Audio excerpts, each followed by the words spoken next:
মরুভূমির প্রাণী সান্ডা নিয়ে তোলপাড় চলছে বাংলাদেশে। ফেসবুক হয়ে গেছে কফিলের ছেলে আর সান্ডাময়। জনপ্রিয়তার বিচারে বর্তমানে দেশে পরিমণির চেয়েও সান্ডা বেশি জনপ্রিয়। সান্ডা নিয়ে এমন মাতামাতি চলতে থাকলে দেশি গুইসাপ বিপদে পড়তে পারে। অনেকে তখন সান্ডা মনে করে গুইসাপের বিরিয়ানি খাওয়া শুরু করবে। তবে কেকা ফেরদৌসি যাতে সান্ডা সম্পর্কে জানতে না পারে সে ব্যাপারে সতর্ক থাকতে হবে। উনি হয়তো সান্ডার রেসিপি নিয়ে হাজির হবেন। অতীতে তিনি মুরগির ভেতর নুডলস ঢুকিয়েছেন, এবার হয়তো সান্ডার ভেতরেই ঢোকাবেন। যাদের 4 বিয়ে করার শখ আছে কিন্তু শক্তি নেই, তারা সান্ডার তেল ব্যবহার করতে পারে। বিশেষ শক্তিবর্ধক এই তেলের জাদুতে নাকি আরব শেখরা বিয়ে করে হালি পূর্ণ করেন। সান্ডা নিয়ে আলোচনার শুরুটা হয় ফেসবুকে ছড়িয়ে পড়া কিছু ভিডিওর মাধ্যমে। আরবের দেশগুলোতে বসবাসকারী বাংলাদেশিদের অনেকে সোশ্যাল মিডিয়ায় কফিলের জন্য সান্ডা ধরার ভিডিও দিচ্ছেন, কেউ শেয়ার করছেন ছবি। বিষয়গুলো নিয়ে হাসি ঠাট্টাও কম হচ্ছে না, অনেকে তো মিমও বানাচ্ছেন। আসলে সান্ডা হলো আগামীর পরিবারের টিকটিকিদের একটি গণ, অর্থাৎ এটি টিকটিকির মতো একটি প্রাণী। এর আদি নিবাস আফ্রিকা ও মধ্যপ্রাচ্য।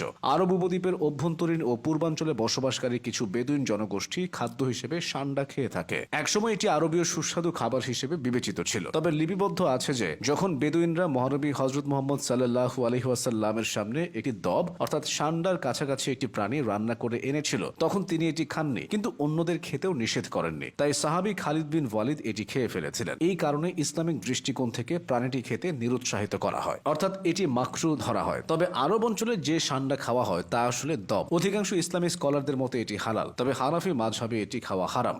ধর্মে সান্ডাকে ঐতিহ্যগতভাবে বাইবেলের দজাফ হিসেবে চিহ্নিত করা হয়। 8টি প্রাণীর মধ্যে এটি একটি যা খাওয়ার জন্য নিষিদ্ধ। বলা হয় এটি ধর্মীয় অপবিত্রতা প্রদান করে। তৌরাত শরীফে বলা হয়েছে, পৃথিবীতে ঝাঁকে ঝাঁকে চলা প্রাণীদের মধ্যে তোমাদের জন্য এই জিনিসগুলো অসুচি হবে: উইজল, ইঁদুর, সর্বপ্রকার সান্ডা, টিকটিকি, গেকো, স্থলকুমির, টিকটিকি, স্কিঙ্ক এবং গিরগিটে। সবার খাওয়ার রুচি না হলেও সান্ডা কিন্তু ভীষণ উপকারী একটি প্রাণী, বিশেষ করে এর তেল। সান্ডার তেল একটি প্রাকৃতিক তেলের মিশ্রণ যা আয়ুর্বেদিক চিকিৎসায় ব্যবহৃত হয়। মূলত যৌন কর্মহীনতার সমস্যার সমাধানে এটি ব্যবহৃত হয়ে থাকে। বলা হয় এই তেল পুরুষদের মধ্যে ইরেকটাইল ডিসফাংশন এবং অন্যান্য যৌন সমস্যার সমাধানে সাহায্য করে। সান্ডা নামক প্রাণীটি কাটা লেজযুক্ত টিকটিকি, ইউরোমাস্টিক্স মাস্টিগুর বা সান্ডা টিকটিকি নামেও পরিচিত। এদের একটি বিশেষ বৈশিষ্ট্য হলো মোটা ও শক্তিশালী লেজ, যা কাটার মতো খাদযুক্ত। আত্মরক্ষার জন্য লেজ ব্যবহার করে প্রাণীটি। সান্ডা মূলত তৃণভোজী, তবে কখনো কখনো এরা পোকামাকড় ও অন্যান্য ছোট প্রাণী, বিশেষ করে ছোট আকারের টিকটিকি খেয়ে থাকে। জাগ্রত অবস্থায় এই প্রাণী বেশিরভাগ সময় ব্যয় করে রোদ পোহাতে, আর রাতের বেলা অথবা কোনো বিপদের সময় আশ্রয় নেয় ভূগর্ভস্থ গর্ত বা কক্ষে।